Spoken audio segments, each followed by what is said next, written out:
Okay, welcome to another edition of the Edlow podcast. Subscribe if you haven't already. What are you doing? So hit subscribe. This is another exciting one for me. Everybody who's been watching this knows I'm a big pro wrestling fan, and it doesn't get much bigger than Ricky Morton from the Rock and Roll Express, and I got him here on his birthday. Happy birthday, Ricky Morton! Yeah, hey, I'm as old as I look too, buddy. I can promise. Oh no, thank you, Josh. It's a pleasure to be on. What is this, Edlow podcast? The Edlow podcast. Yeah, I couldn't come up with a fancier name, so here we are. At first, when I thought it was the Elbow podcast, but no, I'm just kidding. All you folks out there on the West Coast, man, it's I'm on Eastern time, and I just told him it's past my bedtime. No, I'm just kidding, brother. I been on the road for 50 years, man. Well, yeah. How long have you been in the wrestling business now? Because you're still active. Well, dude, my dad, I'm a second generation. So I've been in wrestling business all my life. My dad, he pulled the wrestling ring and refereed, and it's how he fed our family. And so, I mean, ever since I could say I was in junior high school, I was on the road with him. So I'd say around 55 years, something like that. Man, and long time. Oh yeah, I had my first match when I was 16 years old. So that would be 51 years ago. So man, see, I know it's your podcast, but I'm asking the questions now. So what made you a big wrestling fan, dude? You know, I'll tell you, my kids, or not my kids, my aunt and my dad, it's actually an interesting story. My aunt took me just on a whim to the Arco Arena here in Sacramento, and we went to just a WWF match, and I saw the British Bulldogs wrestle Beefcake and Valentine in a cage. I lost my voice, and then I just fell in love with it since then. And how I discovered you and like Jim Crockett Promotions is I would go to the old video stores and they'd have VHSs, and I would see war games and scaffold matches and you know, all the old Turner Broadcast VHS tapes, and I couldn't get enough of it. So I discovered the NWA and the WCW and just fell in love with that too. And seeing your matches against the Horsemen and seeing your matches against the Midnight Express and even stuff with the Road Warriors was just so great. And I'm an independent wrestler kind of myself, and so I've done some of that. So watching the way you sell has been such an interesting. It's been such a learning thing for me. And we're going to get into that in a little bit. But I wanted to tell you, you was talking about the Andersons. You know, I heard Steve Stone Cold on the podcast not long ago, and somebody asked him, "What's your greatest wrestling match?" And he mentioned that. He said Starrcade 80. He said, "I'm Starrcade 86." The Rock and Roll Express versus the Andersons. And he said Ricky Morton was selling. He said, I was crying. I was jumping. He says, the best match I ever seen in my whole life. And that's a compliment to me. But, you know, you're telling me about professional wrestling. See, in my day, before, you know, I never had a contract. I never had guaranteed money. I worked territories. And see, the bad thing about that is pushed itself or the booker pushed itself. Do you understand what I mean by that? Yeah. Yeah, okay. So, but my dad is really smart. You know, I have a son that wrestles, Kerry. I don't know if you've seen him, but he's really, he's a star of the future, you know. So, he's still got another year in college, senior in college. But what I was going to tell you, my dad, he, you know, I, up and down the road with him. And then when I started wrestling in Memphis, I trained. He always told me this. He said, listen to me. He says, you're never going to get over the booker or the owner of the territory. He said, but always remember this. They have to have a semi-main event. And the semi-main event, a tag team. He says, tag team wrestling is a big thing, and it's a good draw. And he's telling me about the business changing and being young, because when he told me that, after Memphis, I went out in territories, dude. I went to starved to death. I went to Oklahoma, Kansas City, Portland, and I really got a big push when I was in San Antonio, Texas, for Tully Blanchard, his dad, Joe Blanchard. And they liked my work, and they used to tell me I was a Tommy Rich of Texas. And see, a lot of guys don't understand this right here.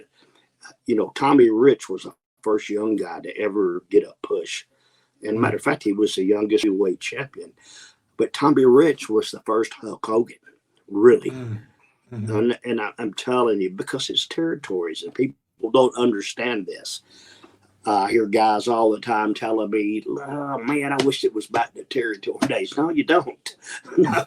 Unless you're a heel, and you're there for one run, and that's it. Then and what I mean by that, and the people listening to us understand it. You see, that's when Robert and I first went into Louisiana. I think Abdullah the Butcher was the top baby face. And the reason why is because Bill Watts just beat him in the blow-off. Okay, you understand that, what I'm talking about? Yeah. So now they got to bring another heel in, and they turn Abdullah babyface to work with him for he can beat him for Bill Watts to come and wrestle the new heel. You see what I'm saying? Right. It's how they tell stories. But I had a lot of people that, I listened a lot, and I learned a lot, and I knew. I tell you stories but I knew selling was something that the people. I mean, you could tell. Nowadays it's so hard because everybody thinks they know everything in the world about my business. But tell you truthfully, they don't know. Okay, I ain't trying to be an asshole, but I'm just trying to say, it's just telling that story. If I can make the guy when I'm selling on the front row believe that what the heel was doing to me was real. If you notice, when the heel give me a gut shot, I didn't do a front flip. Try to sell it like the way he done it to me. But you see now, if I got that guy on the front row thinking this is real, they're in them rafters. But the main thing is when the guy I'm wrestling with thinks I'm hurt. My nickname was Punky. You understand me? Arn Anderson. Arn Anderson. Punky, you okay? You hurt? And I'm selling. I'm gonna shut up. Let's work. Do you understand that? That's what I gave my heart and soul to, putting it into that. See, a lot of guys, and it's just so much jumping and flying, but it's okay. It's a whole new era of professional wrestling. I could always, when I remember in Memphis, they were, Jerry Lawler, he got his leg broke. He was a top baby face, and Bill Dundee. And Bill caught hepatitis. So they gave me just a little push there and to fill in. And I'm wrestling Killer Carl Krupp. But I had to go out and wrestle him. And, Krupp didn't want to put me over, but he did. He had to. And see, this is how you do things. And all you young workers out there, listen to me. And I promise you this. And this is how guys kill themselves off, because you look at them, they give them these big, devastating moves, and they never beat nobody. You see what I'm saying? So I'm wrestling Killer Carl Krupp, and Jerry Jarrett's the promoter. And Krupp wouldn't sell for me. He wouldn't do nothing for me. So I just started calling finishes. Everybody's in the world's finish. And he'd cover me. I'd kick out on one. Okay, now do you understand what I'm doing to him? He don't have a clue what I'm doing. And this went on and went on, and finally I moved out the turnbuckle and schoolboyed him 1, 2, 3. I walked back to the dress. Jeff Jarrett's dad, he owned the territory, and that's when he spit Copenhagen. He sat back and spitting, and I'm walking by, and he goes, "Come here for a minute." I said, "Yes, sir." He says, "Krupp didn't want to sell for you, huh?" And he's spitting. I says, "Well, no, I was just trying to have." He said, "Oh no, I watched it."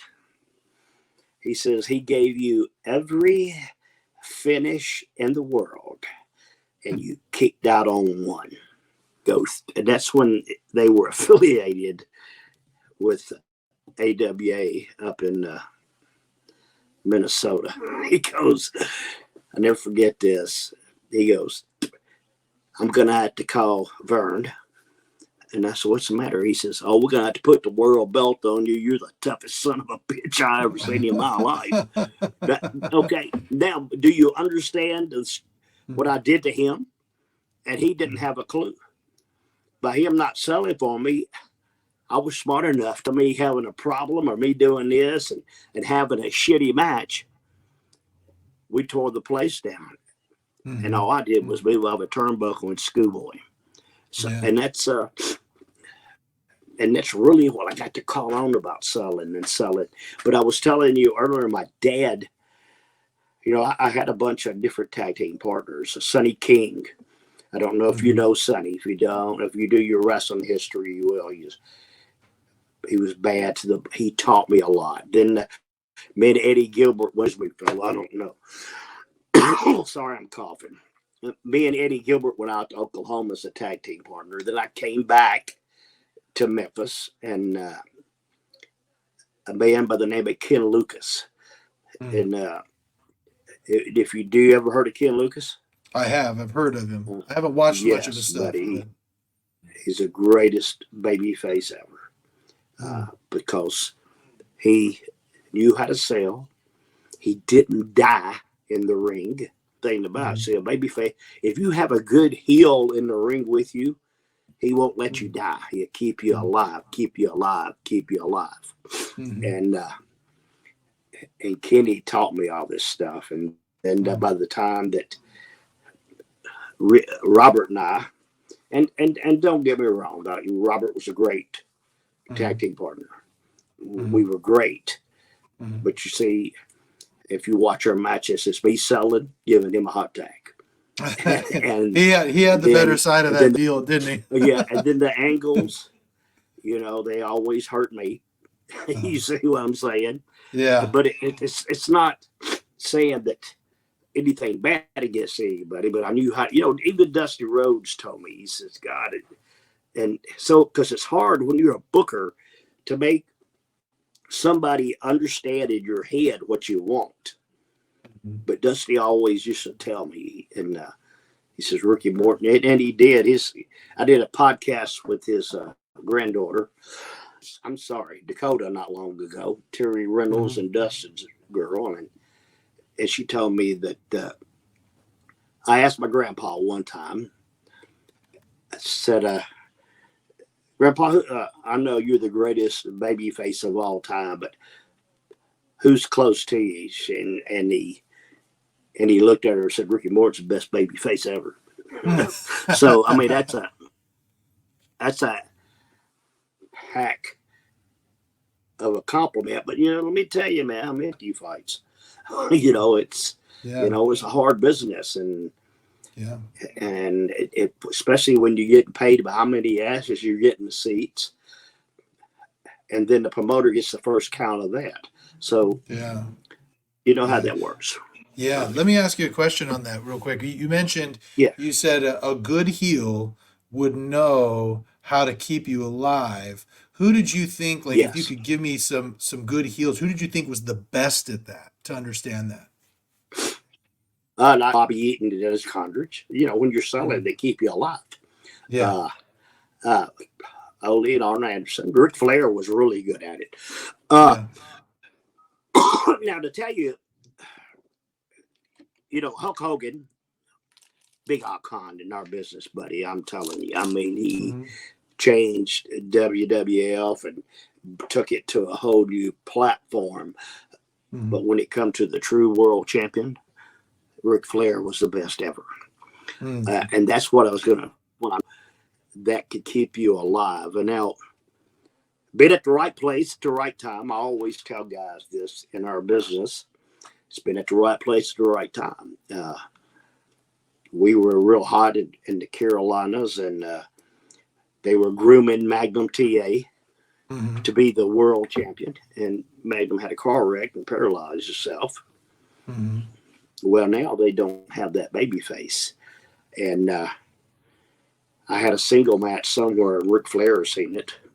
I did an angle with Rick, and it got over like hell. You know, he tore my face up and broke my nose, and you know, then he come out with the tinny bopper bra, and I slapped him. And but you got to understand, and this is why I love Rick. You know, Hulk Hogan goes 12 minutes. Ric Flair, if you don't go an hour time limit, you go 58 minutes with him, 59 minutes every night. You hear me? Every night. But a lot of these towns, especially Charlotte, North Carolina, where Ric Flair is from, and Philadelphia, I don't know if you've ever been there. I have. That's the biggest heel place of anywhere in the world. Them people do not like baby faces. You understand me? Mm-hmm. Those people don't even like fucking ice cream. I'm just trying to tell you, they're on a whole different thing. And this is cool now, because now this is what I'm talking about. Worker, boy, Ric Flair, he's over. Boy, the people, and I come out there booing up, throwing shit at me. I'm everything but Ricky Morton. But listen to me. 10 minutes in that match, Flair's done turned half of the crowd. You hear me? Yeah, they're booing him now, throwing shit at him. 15 minutes into that match, they done pushed the guardrails all the way to the both sides. You see me? Now the fans are starting to come in the ring on Ric Flair. So Arn seen this, and he comes down to the ring. And when the people come down and watch it, Rick told me, he says, I like to give the people their money. He said, but they're going to kill me. He said, back then over the top rope was a DQ. He said, I'm going to throw you over the top rope, but land on the apron and go up to the top of the turnbuckle. So he threw me over and said, DQ, and I went up the turnbuckle. That way everybody was looking at me. And he slid out of the ring and went through the back, out through the lobby. And the people were chasing him, throwing chairs and shit at him. Now, do you understand what kind of worker this man was? Yeah. It's the magic and the unbelievable things, and it was an opportunity. Buddy, did I learn? Did I wrestling school, buddy? I'm not kidding you. It's some of the greatest teachers and the greatest times. And this didn't happen on the weekend. This was every night. Rick and I went 17 straight nights. Now, that's twice on Saturday and twice on Sunday, our time limits. Man. Okay, then by the time the bicycle tape come, that through. So we went another 8 or 9 days, an hour and a half time limit. Wow. And it's not but you just that learning ability. People don't have a clue, what our business is really about and what it's made from, and today's stuff. If they just stop, I watch some of the wrestling sometimes, but I just can't understand how a heel would give you. He does everything. He shoots you out of a cannon. You understand? On one. You see what it's? Things just don't make sense to me anymore. It's funny you bring that up because even when I was training, I trained with a guy named Paul DeMarco for a while, back in 90, I think it was 98, Paul DeMarco and Oliver John. And then I finished up training again. I trained again with a guy who used to work at the WWE, Johnny Jeter, as one of the Spirit Squad guys in the early 2000s. And both of them, even though Oh, I one know guy, them guys. Yeah, yeah, yeah, I yeah, work with him. oh, okay, okay, yeah. So he and even Paul DeMarco, who he was in the territory days. He was a tag team partner of Ray Stevens here. Big time wrestling, Roy Shire and all that. And Yes. they all said the same thing. They all said exactly what you were saying. Yet for some reason, the stuff you see on TV, it's acrobatics more than it is wrestling. It's just so interesting. Yeah, and I try to tell these guys, I still, buddy, I'm still on 67 years old, and I work 4 or 5 nights a week, and plus I work for NWA. I really don't. I wrestle there on TV sometimes, but I'm 67. I really don't want to be on TV.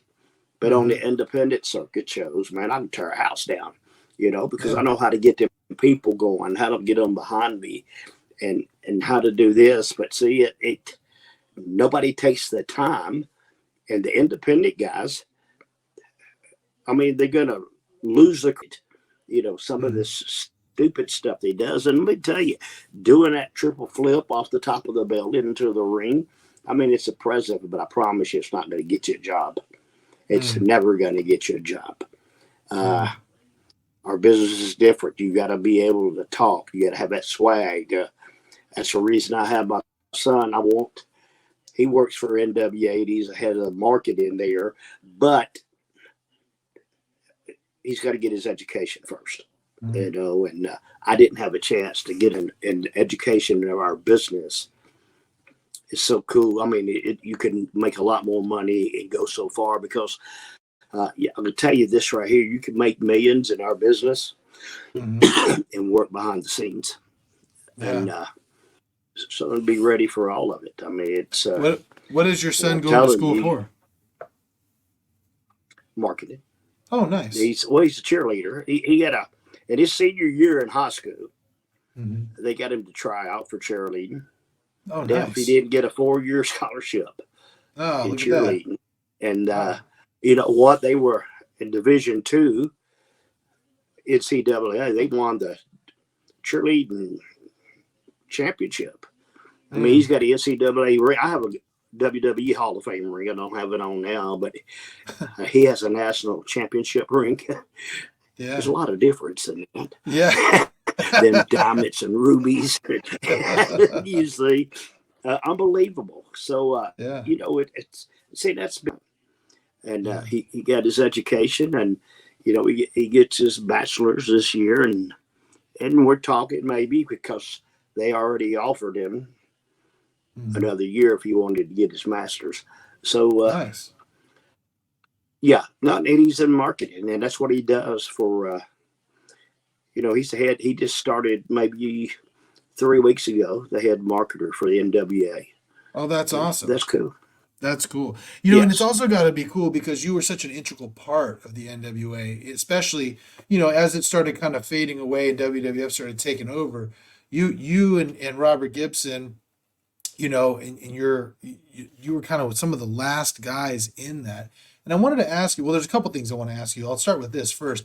You've mentioned, you're primarily, I would say you're primarily remembered as as Ricky Morton from the Rock and Roll Express, but you had some killer singles matches with Ric Flair and everybody else. You had a great run as Richard Morton doing heel stuff.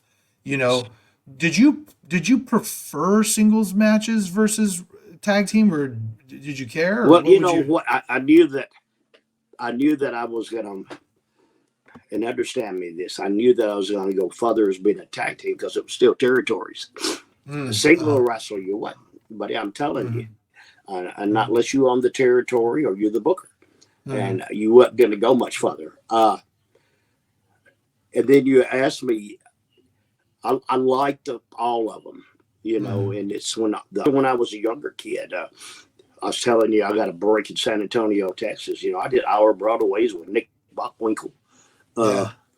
and what a worker he was too. Sure. You see, by the time I got with Robert, I have been through all this. I've made my, I've been on the road. I've been, it's working these territories, and you worked every night. And see, that's what's wrong with our business today. The guys don't get to work every night. Mm. See, it's on YouTube every Sunday. Fight TV. We have a show on Fight TV too. But what the guys don't get the opportunity to learn in our business, because they work one night a week, and what they're doing, they're going off of what they seen on Monday Night Raw when some guy did a triple flip on the floor, and it didn't mean shit, and they want to do that. You see, it's so hard. And like I'm telling you, I had a wrestling school. See, listen to me. I can't teach you to work. You have to teach yourself. And teaching yourself is working with people that are better than you. And see, I had that opportunity to work with the greatest workers ever in this business. So I learned, I took notes, but I got scrapbooks of stuff when I to learn, but the guys don't get to do that now. A headlock. But I have other people that can teach you a headlock. I try to talk to you to get into your head, to make you understand what our business is. And when I do these seminars, I tell them, I said, listen to me. Right now when I'm talking, I'm going to be better off talking to that wall, because none of you are going to understand a damn thing I'm going to say to you. But you will. You will. You'll be in a match and something will happen, and you'll go, damn, that's what he was talking about. You see what I'm saying? But it takes years. I think they do a good job at NXT, where they send their younger guys there to learn. But you got to get on a different path, though. To me, it's I see repeat shit all the time. And nobody's good with that swag. You get on there talking at TV, and you got to have that. Do you know? Is there anybody that you look at that's one of these guys on WWE, AEW, and say that guy's got it? Well, to tell you the truth, not really. Only one I could say. Well, I got a bunch of them. Matt Cadorna, he's a good worker. He's Dolph Ziggler when he was not, and then and I'm going to tell you that the greatest guy that's in the wrestling business to me is CM Punk. And the reason why, because he knows how to draw a crowd, and he knows how to. He sells out everywhere he goes. See if you don't see him on back on WWE. Oh yeah, because they just say, you wait and see if you don't see him back on the air. And did you hear about what happened the night that they found out that CM Punk had gotten fired? As soon as they found out that CM Punk was fired, 20% of the TV audience turned off the TV. Did it really? They did. I didn't know. See, a lot of people will bite off their nose to spite their face. Yeah. See, now you're in a world of drama, and see, that's what these companies have got to understand how to take care of. It's not about everybody. It's about me. You have to have somebody back there to tell them it's not about you. Sure. Okay. Sure. This is not about me tonight. This is about something else, and that's where the drama comes in, buddy. And it's some heavy duty shit back there. They don't have nobody to understand that to them. You see, to me, every wrestler, I'm their biggest fan, and I'm telling you that I'm their biggest fan because I want to see them all make it. Yeah. You got to have smart wrestlers. I tell you, one of the smartest wrestlers I watch is Sheamus. WWE. I mean, he's excuse me, dude. I don't know why I'm coughing for. But Sheamus is a smart wrestler. You watch him when he has his matches, like especially on TV. I mean, he'd do a big move to you, and So he won't cover you. He'll step over you Mm-hmm. to that camera. That's Mm-hmm. smart. You know, he's not killing his shit off. You hear me? Mm-hmm. These other Yeah. guys kill their shit off, you know. Right. And but he's a smart wrestler. I like Sheamus. He's a tough guy too. Yeah. But not even that. I mean, he deserves everything he got. He's been there for 20 years, I guess. But Yeah. monster in the gym. Mm-hmm. He's the monster to protect our business. And he's a great draw. Yeah, absolutely. So I know that you had a run in the WWF, WWE that kind of came towards towards the end of the prime of your career. Was there ever a time before the mid 90s where you had an opportunity to go up there? No, not really. Mm. You know, Vince is kind of guy and make his own boys. Mm-hmm. I never had, I got to tell you how that happened. Us going to WWF. You know, we didn't go there to be a part of it. Mm-hmm. Was the last territory, Smoky Mountain Wrestling, Mm-hmm. and we had a hell of an angle going with the Heavenly Bodies, Tom Mm-hmm. Pritchard and Jimmy Del Rey. Now they were going to WWF. We went Mm-hmm. and did it because we're going to have a match with the Heavenly Bodies in Pikeville, Kentucky. It's called the Fire on the Mountain. Mm-hmm. And you ever get a chance, watch that.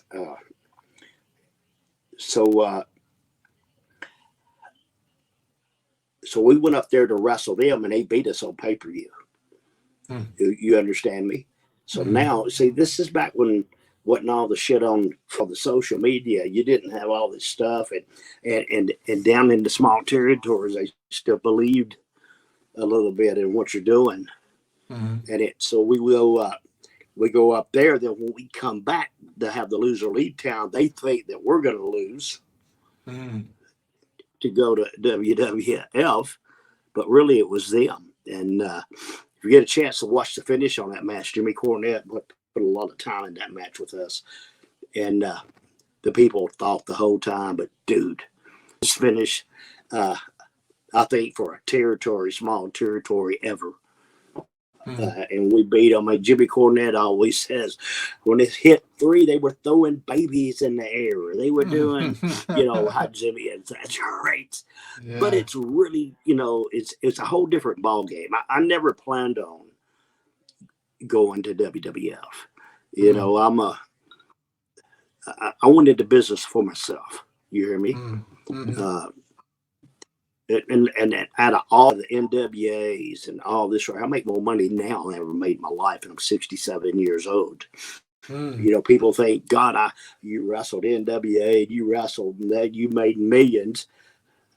Dude, some of these guys right now, okay, they make more in one night than I made in 20 years. Wow. You hear me? Yes. My biggest year in business, and that's when I had my run with Flair, was $125,000. And they didn't pay for my airplane ticket, pay for my hotels. You had to do that shit yourself. No. And I'm telling you, that's the reason I'm fussing and fighting with these guys all the time. Not the boys I'm talking about, Jimmy Crockett and Dusty. Here they go.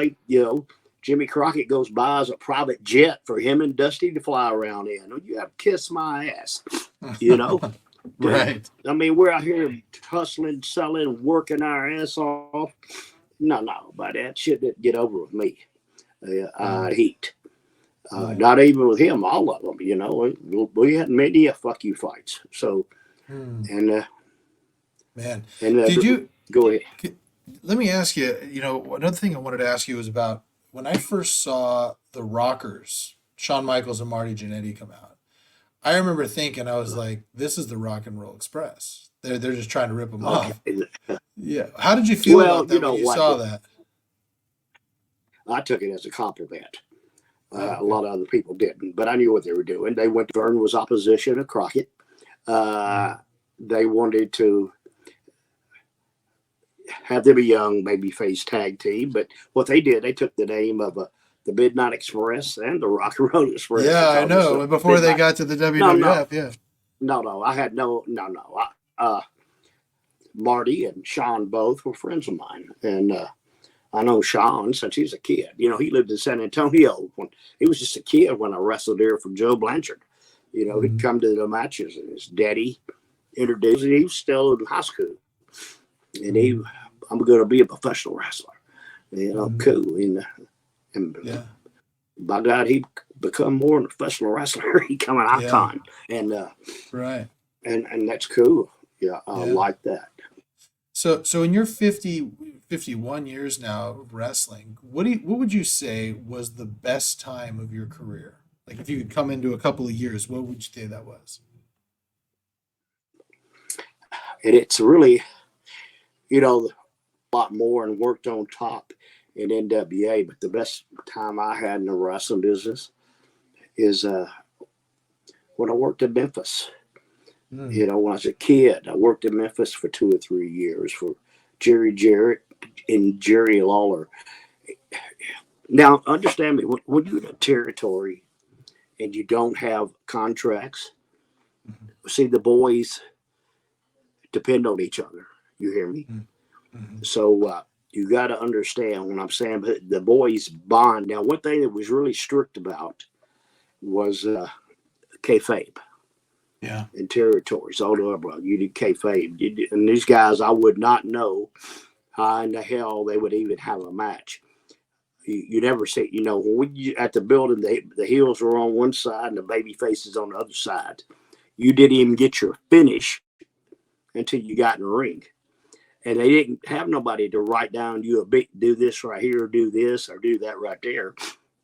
The referee say you over or you under. And you go Mhm. and you went out and you made magic together. Do you understand some of the magic that we not only did we make with the Midnight Express or the Russians or the Andersons, the Four Horsemen, but the other guy, like Jake the Snake Roberts, Hercules Hernandez, wrestling to, uh, we did a lot more in small territories, and it's go out and make magic. These guys were some of the greatest workers and unbelievable. Have rock. Holy shit! I watched Jimmy Cornette get his ass whooped so many times. He learned how to fight, and with that 10, I mean, he didn't. He just started to fight.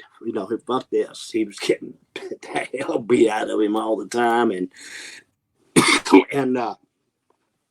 it the greatest. I mean, it was just unbelievable. So territories, and it was so great. But see, but nowadays, holy shit, you've been in the locker room and the guys, like I was in there the other day, and everybody's going over their matches and right here together. I mean, I had to go piss. I had to duck 2 clotheslines and reverse a hip toss to get to the fucking bathroom. I know. So Yeah, it's that's one just, thing. That's one thing I don't understand. You'll sit there and you'll go. I mean, maybe I understand it. Everybody's kind of in on it now, but you'll go to indie shows and you'll see wrestlers that'll be, they'll go and beat the crap out of each other in a ring, and then they'll be taking pictures with each other, right out in front of the well, crowd then that same day. and and if you're there before the matches start, Yeah. I mean, they're in the ring going over their damn match. And Right. in front of the fans, I'm going, Right. Jesus Christ, get out of the Right. ring. And they Right. get hot at me, the young boys do. Mhm. Shit, it's just, can't you? That's the reason you don't know how to tell a story. You don't know how to listen to the people. Uh, Right. I was wrestling a kid the other night in Knoxville, Tennessee. And the people are loud, and he keeps trying to lock up with me, man. I'm going, get back, bro, get back. I said, listen to the people. What about listening to the people? I said, as long as they're chanting rock and roll, don't touch me. I Mhm. said, because when we lock up, they're going to quit. Mhm. Mhm. So, it's a part of the business a lot of guys don't understand. Mhm. Yeah. Interesting. Now, what do you Th- do for a living? I'm actually an attorney. Yeah, Are you really?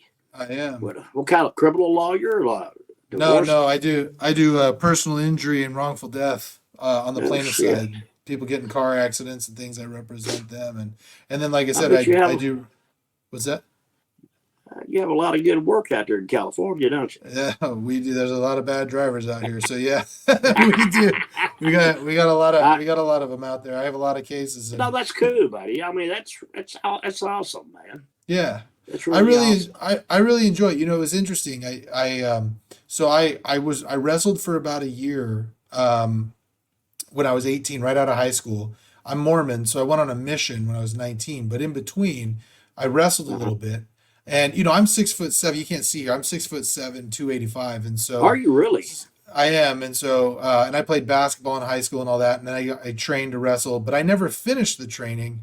The school closed down, but people were booking me because of my size. I mean, on the indie scene, there's nobody my size, you know, and so Yeah. I didn't have to bump much. I just throwing people around, you know, and Uh, so anyway, a local guy here, he recommended me to go see Off of the Wild Samoan, you know, and go and trained out there in Pennsylvania where he was, and that's what I was going to do. But then I went on a mission, and when I came back, I'd heard enough stories of people who kind of weren't around, you know, weren't around their kids much, and I wanted to have a family, so I decided, you know, I I have four got you. kids, so I decided to do something different and be an attorney. But I still do the, you know, now my kids are older, I do the indie stuff just so they can watch. And that was something I wanted to ask you. No, You I have a got you. son. You have a Uh, son. you know, Uh, what was that? I have 8 children. You have I eight have eight children. kids. Yeah, and I got Wow. 13 grandkids. Oh Uh, wow. Wow. but I'm How not Mormon. how you might as well No, be. Shoot. no, You know. no. But listen to me though. But I will tell you this part about me, and I don't talk about it much because I say fuck and I say shit and I say this, and I apologize to you if I'd offended you in any way. Not at But all. I'm an attorney. I've heard no, worse. no. But I believe Jesus Christ died on the cross for my sins, Uh-huh. and I do. I just Yeah. uh, carry them with me every day. Yeah. In my business, dude, I've been in situations and I've been in places that you could never imagine. I have been around the world Mm-hmm. Mm-hmm. 4 or 5 times, and I'm serious. I've been in countries I don't even know the name of, Mm-hmm. and been in some situations that were so crazy. You know what? This is back in the early '90s, and we were flying Singapore, Diego Garcia, Iraq, but we flew into Vietnam Mm-hmm. to get some. The plane had to refuel, Mm-hmm. so everybody's getting off, and you know how you get that feeling. I get a feeling in me, and everybody's getting off the plane. You know, going inside the terminal, and I told Robert, I said, "This man, you stay on this airplane, man." And then I got somebody's watching us right now, and I'm not bullshitting you. Mm-hmm. And it didn't happen that day, but the very next day, they came in on the airport and they kidnapped a bunch of people, held them for ransom, killed a bunch of people right Oh there in the wow. same airport that we were in. So I knew that they were something was happening. You know, I mean, you Sure. ever get that Right. feeling before, but Oh yeah. it's Oh God yeah. telling me, no, y'all need to get out of here. You know, Yeah. Yeah. pack your shit, get Yeah. out of here. But you know, Yeah. that was cool too. Yeah. And I don't know You how know, we got off on this conversation, but just go it's ahead. it's Right? okay. No. This is the Yeah. stuff that's interesting because I wanted to ask you. You know, you got 8 kids.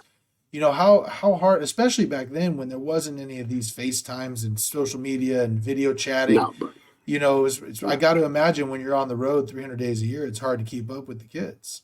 You know. I missed a lot, buddy. Okay. Mm-hmm. When you work territories and you're on top, you don't have no days off every Mm-hmm. day, twice Mm-hmm. on Saturday and twice on Sunday. My my kids grew up, but learning, and I wished, you know, my oldest son's 43 years old, and Kerry, he's be 23 next year. But I missed a lot of time with him. But Kerry, I I spent a lot of time with him. You know, I took Yeah. him on the road with me when he's uh, Yeah. So, he's like me. He grew up in the business. By the time he was 11 years old, you know who Chase Owens is? Oh yeah. The Bullet Hmm. Club. Yeah. Yeah. Well, Chase come from my school. Chase come from right here. Well, hell, Hmm. him and Chase Owens have a match and tear the house down. Yeah. And he's 11 years old. I wouldn't let the Hmm. people watch it though. Hmm. And then, but he grew up. Now he grew up. Everybody that wrestles knows who he is because he's Hmm. with me all the time. So, Right. and it's a good thing. I told Kerry, here at the NWA, you have to spend time with the boys to bond. And Yeah. yeah, you miss out a lot, buddy. I mean, I could, you miss your family. So you made a good decision. Yeah. Uh, I think so. because I promise you, and I tell this to even my kids now, I said, don't blink. Please don't blink. Because time just goes by like that. It's like I was in San Antonio, and it seemed like to me it was 2 days ago. And I was looking back, it was 4 months ago. Wow. And, Yeah. and it, you see, but I'm so caught up Yeah. in, in doing what I'm doing and loving what I'm doing that time just goes by just like that. But Yeah. it's a I feel lot. the same. I feel the same way. My oldest son is he's a senior in high school now, and he's getting to the point. He's a big guitar player. The lead singer. He's got his own little high school rock band that he's doing, and he's Oh, having a really? great time. Oh yeah, he's great. He's so talented. I mean, he's Let been me tell in. you a good. Can I tell you a great story? Yeah. All my, my wife's a country music singer, and Hmm. my oldest son, he just sold one of his songs to one of the top country music artists there is. He writes and plays, and all of them do. You hear me, Hmm. Carrie? He's a Broadway singer. He was in theater in high school, and, Hmm. and but and this is the reason I wanted to tell you this story because I have 7 kids with my wife. About Hmm. 3 years ago, I'm in Pensacola, Florida, and a lady comes up and gives me a note, and I'm reading the note, and it's from a kid named Nick. He says, "I don't want to bother you. I don't want nothing. But my mother died when I was 6 years old, and my grandmother raised me, and she just passed away. And she told me before she died that you." So I went, well, shit. I called him on the phone and told him to come over. Hmm. Okay, when he came over, I told Robert nothing about it, but Robert knows my other children. So we're Hmm. standing there, and Robert goes, "Damn, Ricky, your Brad's here." I said, "My boy Brad." He said, "Yeah, he's here." I said, "He's not here." He said, "Yes, he is. He's standing right there." And I Hmm. looked up, man, he was a twin to my Wow. other son. Uh, so I called him over and I talked to him. And to make this story shorter, test, and he was my son. Hmm.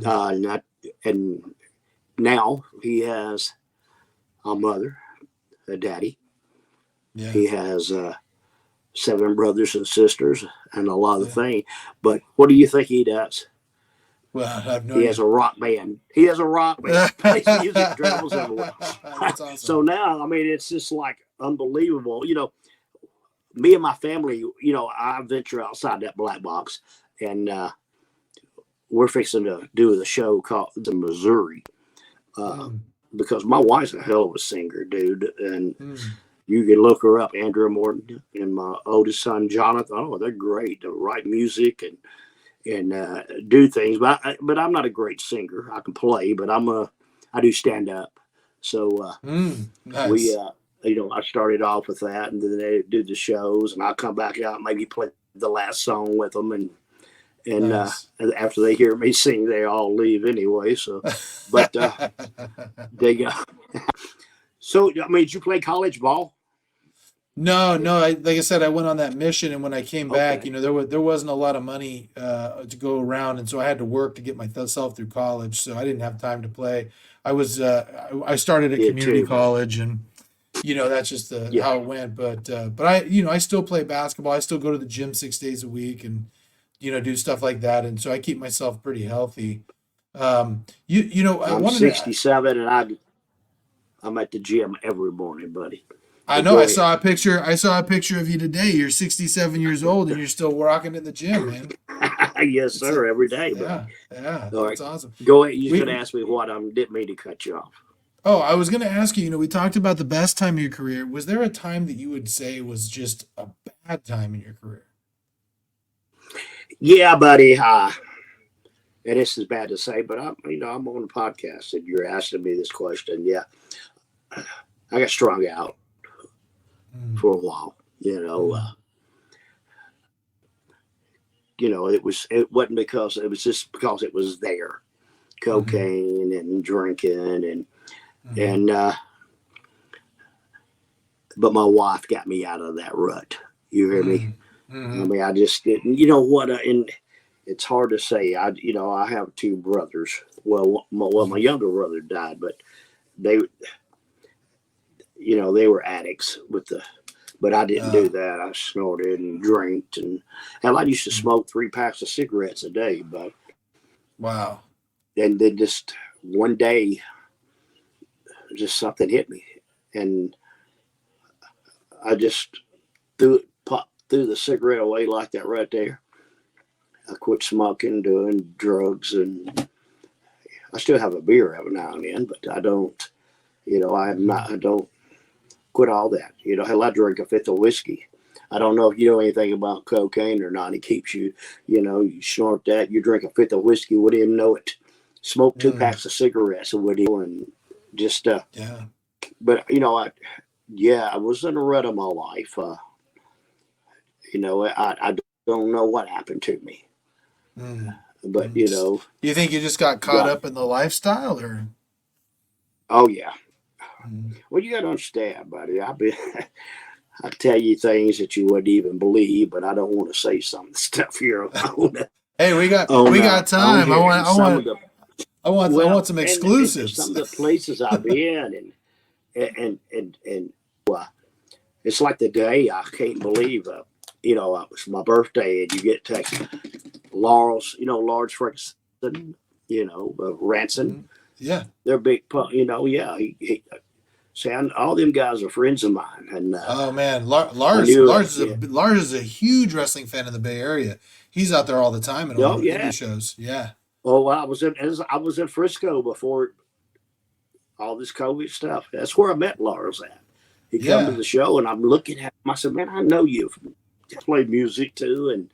Do you And remember? I Do you remember who you worked for in the Bay Area? Which promotion? No, I don't, Oh, buddy. okay. I, Yeah. I don't. We wrestled at a like a Catholic school, I think, over there, and Okay. that's all I can remember. And they had a Okay. good crowd. I tell you who else was there was Chris Christopherson's son. Yeah, Jody. He was I know Jody really yeah, well. Jody. Yeah, I Yeah. promoted for a Now, while. I promoted wrestling shows and I used him for a long time. He's a great worker. Great worker.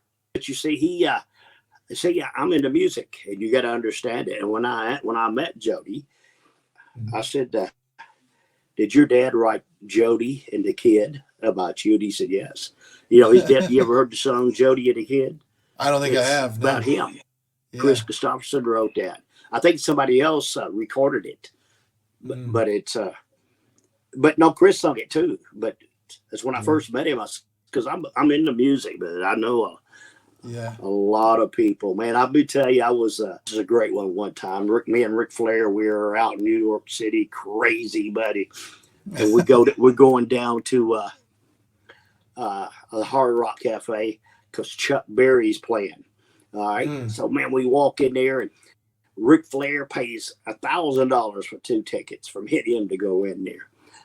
And mhm, then we get right there. Hell, Chuck Berry recognizes us. You mm. hear me?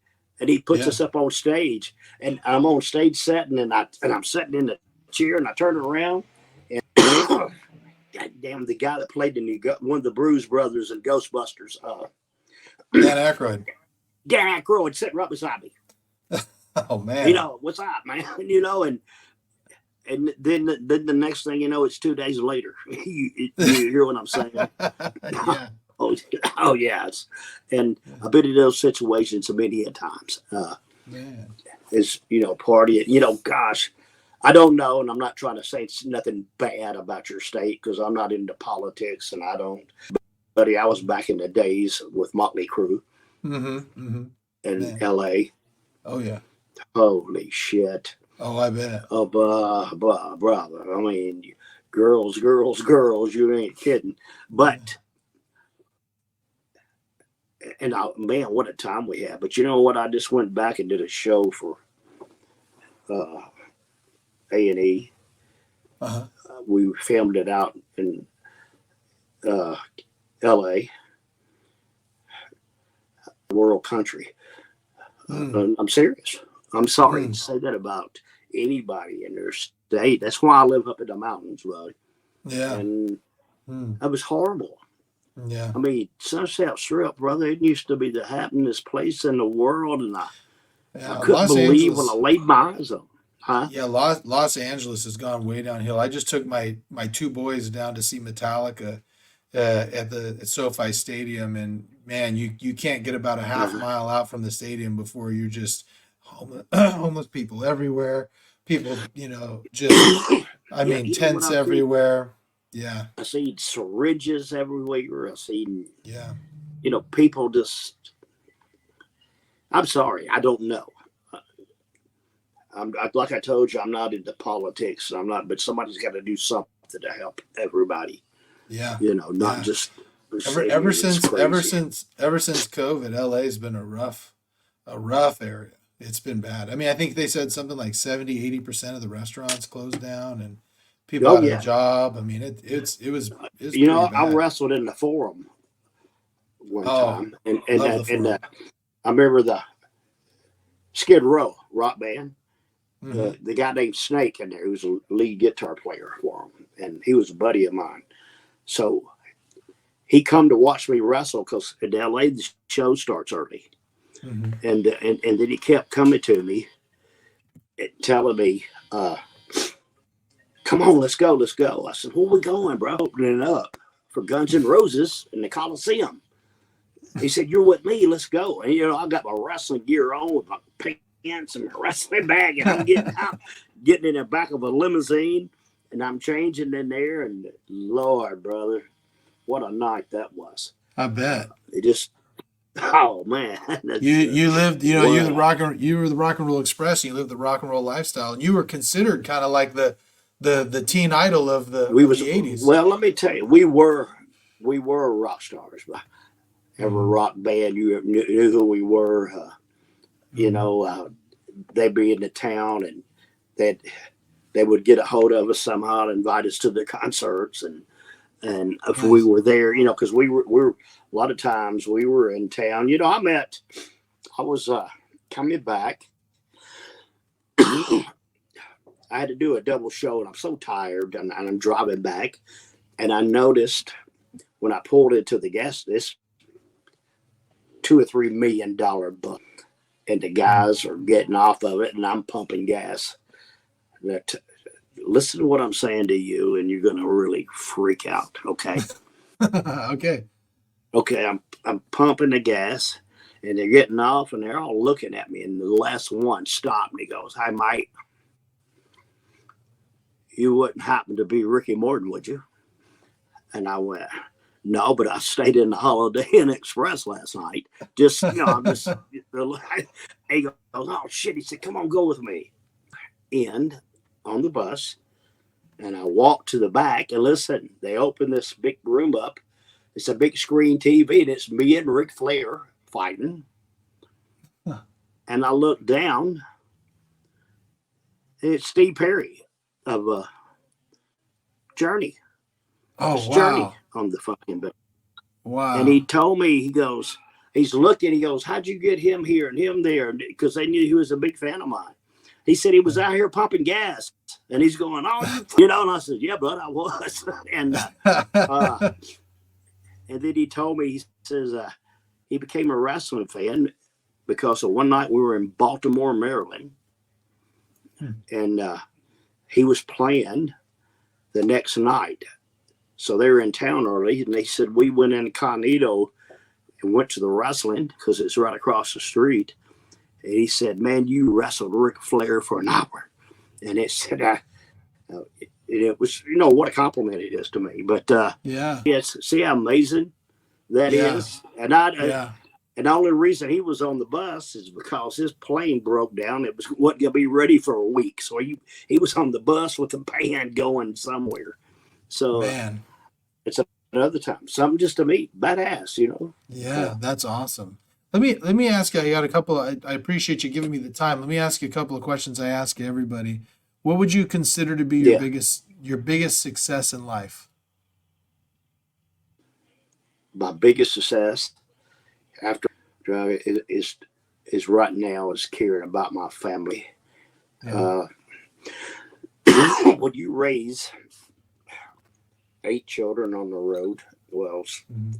7 and 6 on the road, it's a disaster, buddy. Mhm. It's so hard, but to get through all that and to where I'm at now, it's like my son asked me today this.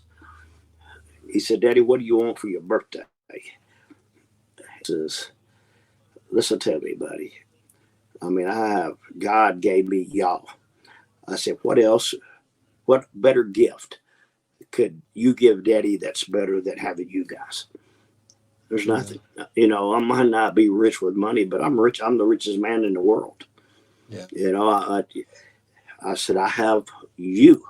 I have your brothers. I have your sisters. I have my grandchildren. I have all this. So to me, that means more than you get older. You'll understand what I'm saying to you.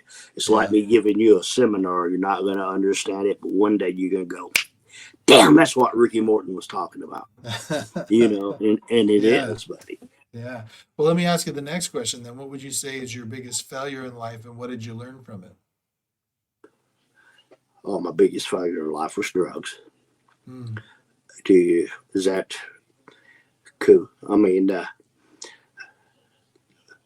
well, and another thing too in our business, one of my biggest failures was I didn't play ball. I could have went a Mm. lot further in the business, Mhm. but you see, I was one of the boys. Mhm. I didn't. I didn't turn corporate. I didn't Mm. turn my back. I can tell you this right here that when I wrestled, Dusty tried to split the Rock and Roll Express up, and I Mm. was telling me and Robert all the time, I beat Ric Flair for the world title, and they took me in a room and told me, so now you beat that low because he's going to have to put people over you beat. And matter of fact, you're going to have to wrestle him and you got to beat him. And I gave the belt back, said I don't want it. Mm. After all the years, see right here, after all the years, Mhm. that's the night it happened in Richmond, Virginia. Mhm. I gave the belt back. And after all the years, they finally made me one with Ricky Morton on it. Nice. They gave me a little credit. They gave me a little credit for nothing. But I made a promise to Robert. Mhm. And when I go to bed at night, I don't have to think that I did something bad to anybody. Yeah. Um, I'm one of the boys. I'm one of the true of the last boys, and I don't matter where I'm at. Before I leave the show, I make sure I tell every one of the boys I love them Mhm. and the girls of our business. I Mhm. respected the girls more than anybody ever knew. The women Mhm. of our professional wrestling, I uh, I just respected them, and my loyalty to somebody. That's one of my greatest things. It's not about being 9-time world tag team champions. I can say this, and this is an example of what I'm talking about. Ric Flair, he came up to me one day and he said, Ricky, I met your sons today. I said, yeah. He goes, I have never met well mannered children, so respectful in my life. And then he asked me, he said, is Andrea here? And that's my wife. I said, yeah, she's down there. I said, what's up? He says, I'm going to go ask her who the real daddy is. But, you know, now, but understand me, And you will, when somebody tells you that, that's a great compliment. This wrestling, son's a great wrestler. That's a trip downtown, buddy. It's just a trip downtown. But being respectful and see, it's good for me. It makes me, but but I hope my kids carry that on. If you met my children, it's yes or no, sir. Yes, ma'am. No, ma'am. It's just the way they are. And I was the same way, my daddy. That's the way I was raised. My dad was a drill instructor in the Marine Corps in his early years when it was real bad. My dad was, sir, yes, sir. Sir, get your foot out my head, sir. But no, my dad, I'm just kidding. My dad was my best friend in the world. I'm telling you, gosh, I wish, I might have told you this, and before my daddy died, I got to tell him how I felt and how much I loved him and thank you for everything you've done for me. But after even doing time to do it again, you see, time ago. Yeah. What's up, bud? Well, let me ask you, this is a question. Let me ask you this.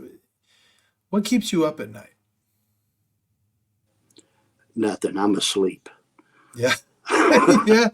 Is there anything that worries you? Anything you think about that makes you nervous or No. you worry about? Nothing? I know that you told me earlier you're a Mormon. I'm a man of God. I believe in the God Almighty. If something happens, it's gonna happen. But I learned a long time ago. Do you know how many friends I've lost in this wrestling business? And that's the reason I told you earlier. I always tell them all I love them every night because I might not be able to again. But when I go to bed at night, no. No. I told you earlier, my dad, he said, "What do you go to bed so early? You owed?" I says, "No, I just got a job." No, I told you that. Yeah. No, I don't. Nothing bothers me. And I'm serious about that. I know, I lost my mother. I lost my dad, and I lost my little brother. And I lost a lot of friends along the way. But, see, that's one thing I'm not afraid. And I don't worry about. I'm sorry. If I don't have $1 tomorrow, I don't have $1. Yeah. You hear me? Yeah. I don't. That's good to be at peace, and that's. Oh yeah, yep. That's what I was telling about earlier. I never screwed nobody in this business. Yeah. And so when I go to bed at night, I don't remember I told you this earlier. See, if I would have did that to Robert, I would have never had peace with myself again. Yeah. I wouldn't have been looking at our business. A lot of the boys have done that to each other, and it turned out horrible. Yeah. And it really did. I mean, it's a part where you could say I'm sorry, but sorry is in between shit and syphilis in the dictionary. Too. You see what I'm saying? I do. I have one last question for you, and I'll let you go. I appreciate your time, and that is that one day you're going to pass away, and when you do, there'll be a funeral, and someone will give your eulogy. What do you hope the one thing is that someone would say in your eulogy? Well, first of all, I'm going to answer your question if anybody says that, just to say that I was a good man, but I've already took care of that. Understand me, when I die, my wife, I'm not going to have a funeral, and cremate me. I'm and the reason why, and listen to this, I've been out so much in my life. I meet a lot of people, but I'm a loner, really. Just my family and my wife. when I come home, I come home. I don't allow people over at my house, and that's why, because I'm a private person, and I live up here, and I'm gonna eat your ass up, and but this is my serenity here, and but if somebody would talk about me, it's just to say that I was a good dad and a good husband. Only thing good about with me and my wife was I met my wife on the road. She was crazy as I was. You understand me? So, and it's not a problem there. You understand that? Yeah. Because before I met her, she was just as crazy as I was. So, and that's how. I mean, but she knows me. At one time, I'm looking at myself here, double chinned, all this right here. But at one time, I was a good looking guy. You were, hey, you were, like I said, you were a teen heartthrob on down the south out there. You were the man. Yeah, you were the man. Thank you, buddy. Well, listen, I gotta tell you, Josh, what's up? No, you go ahead and finish what you're saying. Oh, I was just gonna say, I appreciate your time. You gave me more time than I expected. No, thank you for having me on your show. And understand, I didn't make all the big money.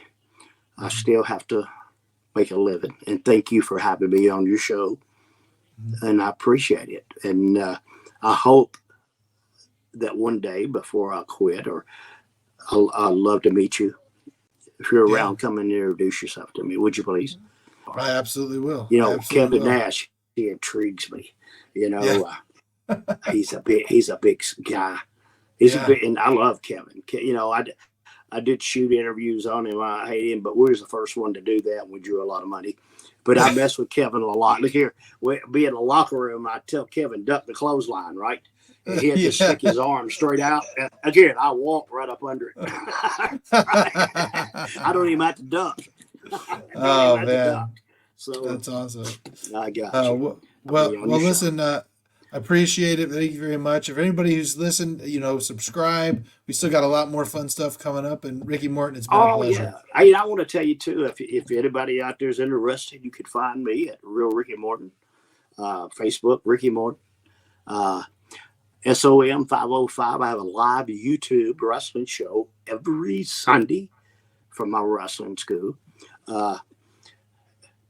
Somebody asked me once, said, "Man, you had a guy on there that was horrible." I told him, I said, "It's a wrestling school. What'd you expect?" No, I'm sorry, I didn't have John Cena on there, man. It's a school. What do you expect? I got you. Thank you very much, Josh. Thank you.